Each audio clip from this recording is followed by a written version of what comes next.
उसे बोनेंजा मतलब it was ऐसा दिन जिसमें सब लोग डांस करते हैं, खाते पीते हैं और फन होता है। पूरी यूनिवर्सिटी के टीचर शर्मिंदगी से बाहर नहीं आ सकते थे। The girls were dancing, the boys were dancing, everybody, and they were chill programme. और नोबडी हैज़ द करेज कि उनको बच्चियों को मना करे कि बेटा तुम ये ना करो। उसी शाम को मैं रात को देर के घर आया, जब सुबह गया तो जो यूनिवर्सिटी का स्टूडेंट अफेयर्स का हेड था वो मेरे पास आया। उसने कहा सर एक बच्ची रात एक्सपायर्ड हो गई। तो मैंने कहा व्हाट हैपेंड? उसने कहा कि मेडिकल कॉलेज में वो पढ़ती थी, कोई लड़का आया, उसने रेंट ए कार पे लेके आया, फेसबुक पे उसकी दोस्ती हुई एंड देन वो उसको ले गया ठोकर पे, जहाँ ये है टोयोटा वाला, वहाँ गाड़ी खड़ी रही, फिर KFC पे गया, वहाँ खाना खाया एंड देन वो किसी दोस्त की जगह पे ले गया। अब ये जगह होती है जहाँ आपको रुकना चाहिए, जहाँ आपको पता होना चाहिए। अब रात के 11 बजे 12 बजे शी वॉज रेप्ड। देन उसके दोस्तों ने इसको किया और फिर एक ने कहा ये तो जाके शिकायत कर देगी। सब बैठे हुए हैं, उसने रिवॉल्वर निकाला और उसको गोली मार दी। जब वो ब्लीड हो रही थी, जब वो तड़प रही थी, नोबडी वाज देयर जो उसको हेल्प आउट करता। दे वर लाइक एनिमल्स। फिर उसने रोते हुए कहा अगर तुम मुझे हॉस्पिटल छोड़ाओ तो मैं तुम्हें यकीन दिलाती हूँ शिकायत नहीं करूँगी। वो जो लड़का लेके आया था उसने बाकियों की मुखालफत के बावजूद उसको उठाया, गाड़ी में रखा और डॉक्टर हॉस्पिटल के जो पार्किंग है उसने उसमें फेंका उसको। आप किसी जख्मी बिल्ली को नहीं फेंकते, किसी जख्मी कुत्ते को नहीं फेंकते, आप उसकी टेक केयर करते। वहाँ एक मिनिस्टर का ड्राइवर था, बड़े जुस्से वाला, उसने देखा कि वो लड़की को फेंक रहा, वो भागा, उसने जाके पकड़ा उसको और फिर पुलिस को बुलाया। पर इस बीच में बच्ची एक्सपायर हो गई। सुबह जब मेरे पास केस आया तो मैंने कहा पुलिस में केस कराइए, इसको परसू कीजिए। तो उसने कहा सर इट्स नॉट पॉसिबल। उस लड़की के घर वाले आए हैं और ये 60-70 हज़ार रुपये उन्होंने मुझे दिया है कि केस नहीं करना, उस लड़के को छोड़ दो। तो मैंने पूछा हाउ डेयर, उनकी बेटी है वो। उसने कहा वो कहते हैं, और उसका जो चचा है वो साथ है, साथ उसका मामू है, वो कहते हैं कि ये हमारी बेटी है और हम इज़्ज़तदार लोग हैं। हमारा एक भाई MNA है और हमारे इतने मुरब्बे ज़मीन है, इतने गांव हैं हमारे, हम किसको बताएंगे कि हमारी बेटी किस रिश्ते से उसके साथ गई थी? हम किसको बताएंगे कि जिस बेटी को हमने पाला 20-22 साल, हम उसको ये तमीज़ नहीं सिखा सके कि किसी गैर के साथ जाते हुए, रिश्ता बनाते हुए तुम्हारी इज़्ज़त नहीं, तुम्हारी जान नहीं, पूरे ख़ानदान की शान भी तुम्हारे साथ दफन होगी। सो वही दे वर वेरी क्लियर कि हमें उसका दोबारा जिक्र भी नहीं करना। वो करते भी नहीं करते, भूल जाते। वो लड़का छोड़ दिया गया, वो लड़की वहाँ जाके दफन हुई। आपको क्या लगता है कभी उसकी कब्र पे कोई गया होगा? शायद उसकी माँ के, शायद वो जाती हो, शायद वो दुआ करती हो, उसके सगे बहन भाइयों में से कोई नहीं। सो जिसके बारे में अडोरेबिलिटी ज़िंदगी में भी है, अडोरेबिलिटी ज़िंदगी के बाद भी है। अभी जो नया प्रॉब्लम है इस वक्त पंजाब यूनिवर्सिटी में और बाकी यूनिवर्सिटियों में, चूँकि मुझे इसका डेली वास्ता पड़ता है, बच्चियाँ घर से निकलती हैं, खूबसूरत होती हैं, अच्छे कपड़े पहनती हैं, हॉस्टल में रहती हैं। पंजाब यूनिवर्सिटी के हॉस्टल में ये मेरा आँखों देखा है, उनको लड़कों को आपस में लड़ते हुए कि उस लड़की ने एक को 11 बजे बुलाया, वो थोड़ा लेट हुआ, दूसरा जो था उसने उसको ज़रा लेट बुलाया, वो तो पहले आ गया। So they were waiting for the same girl. It happened in the hostel corridor and they were quarreling with each other like animals.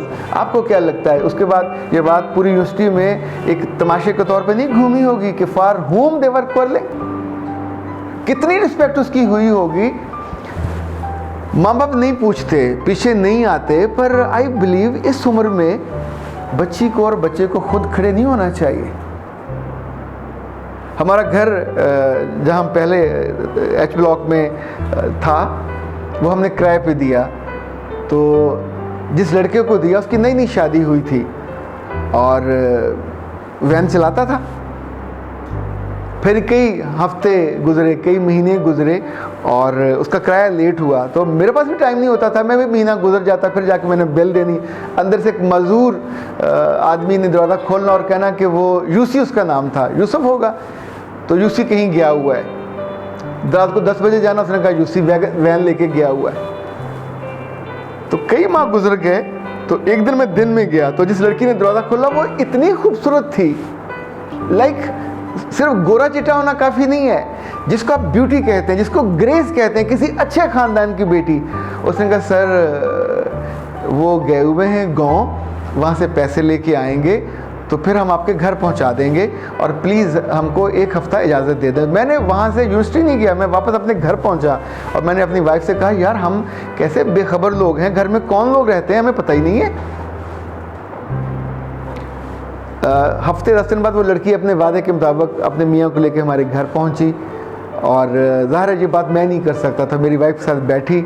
तब उसने बताया कि वो इकबाल टाउन में किसी फैक्ट्री ओनर की बेटी थी, और ये कई साल से वैगन वाले के साथ स्कूल जाती थी, फिर कॉलेज जाती थी, देन दे गॉट मैरिड। उसके बाप ने कहा कि तुम्हें जो चाहिए हिस्सा सब दूंगा, जो तेरा खर्च होता है वो दूंगा, लेकिन ज़िंदगी में दोबारा तुम हमारे घर नहीं आओगे।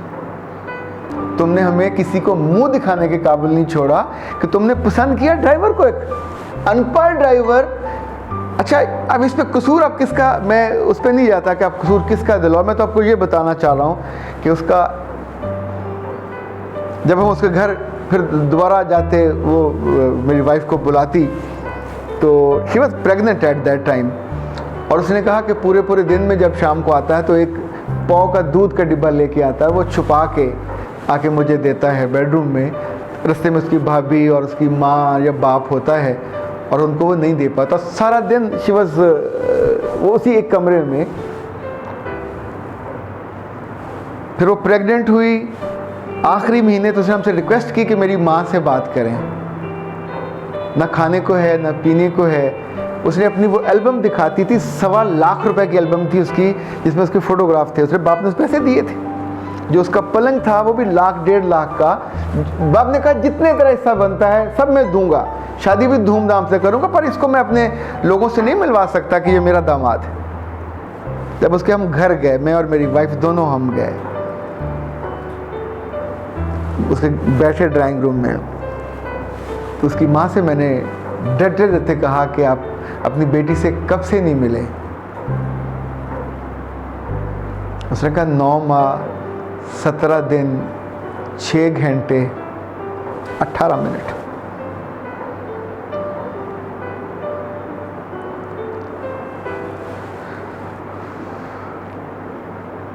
उसने कहा मेरी नींद, मेरा दिन, मेरा चैन सब एक तरफ। इसका बाप तब से घर में आके आंख खोल के बैठता नहीं है, उसको हर वक्त सर दर्द होता है। मैं जानती हूँ सर दर्द नहीं है उसको, वो दर्द कहीं और होता है, लेकिन वो सर में है। तो अगला जुमला उसने कहा था, वो तो मर गई हमारे लिए, जब वो चली गई तो शी इज नो मोर। इस घर में उसको कोई कबूल नहीं करेगा, मैं मर भी जाऊं तो भी कबूल नहीं करेगा। उसने जितनी हमारी बेइज्जती कराई है, हम किसी को बता नहीं सकते कि इतने बड़े ख़ानदान की इतनी मोहब्बत वाली जगह पे पली हुई बेटी ने किस बदबख्त को पसंद किया। He was a cheater, वो डाकू है जिसने हमारी बेटी लूटी। उसको हमने अमानत देते थे कि स्कूल छोड़ के आए, कॉलेज छोड़ के आए, उसको हम पैसे देते थे, बेटी लूटने के लिए तो नहीं देते थे। वो हमारे घर से वो जैसे चील आती है बच्चा उठा, वो तो उसने वो काम किया, उसको हम अपने खानदान में कैसे शामिल करें।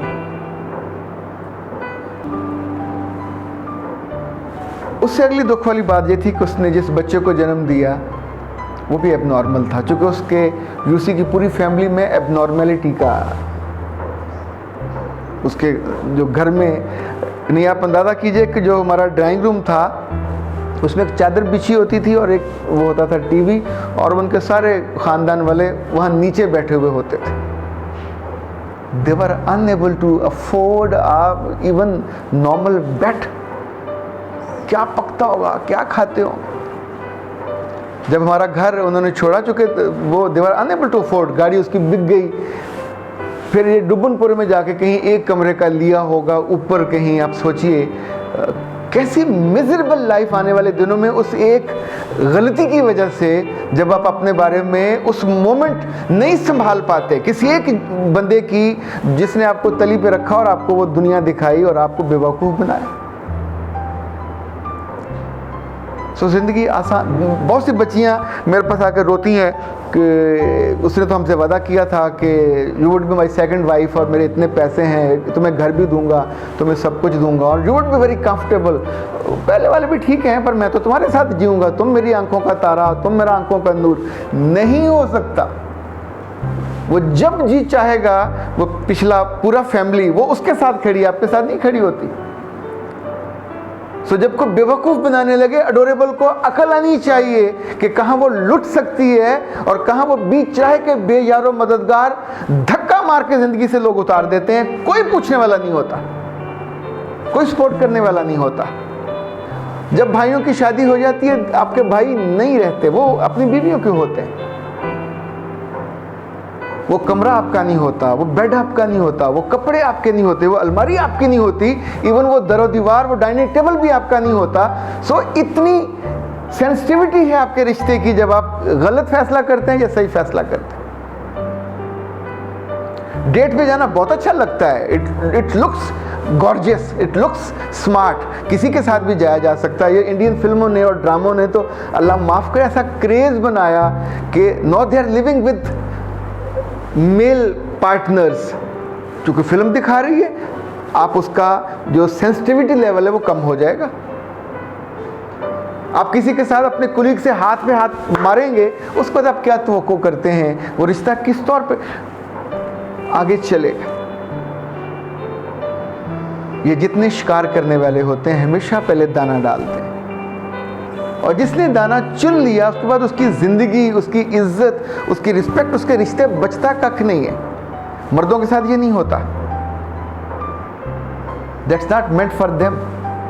सो ज़िंदगी जिस सेंसिटिविटी से आपकी चलनी है, वो तो अगर आपने कभी सर्कस देखा हो, रस्सी पे चलने वाली जो रशियन लड़की है वो पैदल भी चलती है, वो साइकिल के पहिए पे बैठ के भी उस रस्सी पे चलाती है। दैट्स लाइफ जो आपको स्पेंड करनी होती है। उसकी एक्सपर्टीज चाहिए, कैसे रिश्तों को जीतना है, कैसे लोगों को जीतना है, कैसे बाइंड करना है, कैसे अपने आप को महफूज करना है, अपने गिर्द कैसे लेयर्स बनानी है। ये जब से अजाब उतरा है हमारे यहाँ न्यूड फिल्मों का और ये कैमरों का और ये जो मोबाइल का, हर चीज़ डिसग्रेस होके डी शेप हो गई। लोगों के मुतालबे बढ़ गए, लोगों की विजुलाइज करने की चीज़ बढ़ गई, लोगों का हराम हलाल ख़त्म हो गया। सो ऐसे में उनके लिए तो बिल्कुल कोई लिमिट ही नहीं बाकी बचती। सो जब जब रिश्तों की बात आए, जब जब अपना पार्टनर ढूंढना हो, तो अपने प्यारों को, अपने बड़ों को बताइएगा खुद आपको कैसा पार्टनर चाहिए, जो ज़िंदगी में आपकी इज्जत नहीं करेगा, जिसके लिए आप इम्पोर्टेंट नहीं होगे, जिसके लिए आप मलका नहीं होगे, वहाँ रिश्ता नहीं चल सकता, वहाँ ज़िंदगी चल नहीं सकती। ये याद रखिएगा, हमने कल केयरिंग कहा था। केयरिंग एक लफ्ज़ नहीं है, केयरिंग लड़की का मतलब है, वो केयरिंग बेटी होगी, वो केयरिंग वाइफ होगी, वो केयरिंग कुलीग होगी, वो केयरिंग सबऑर्डिनेट होगी। अगर वो बॉस बनी तो भी वो केयरिंग होगी, इसलिए कि उसकी सारी रिस्पेक्ट बदतमीजी के साथ जुड़ी हुई नहीं है। आप किसको एरोगेंस दिखाएंगे? एरोगेंट लड़की हो, लड़का हो या जानवर हो, ठुड्डे मार के हम निकाल देते हैं।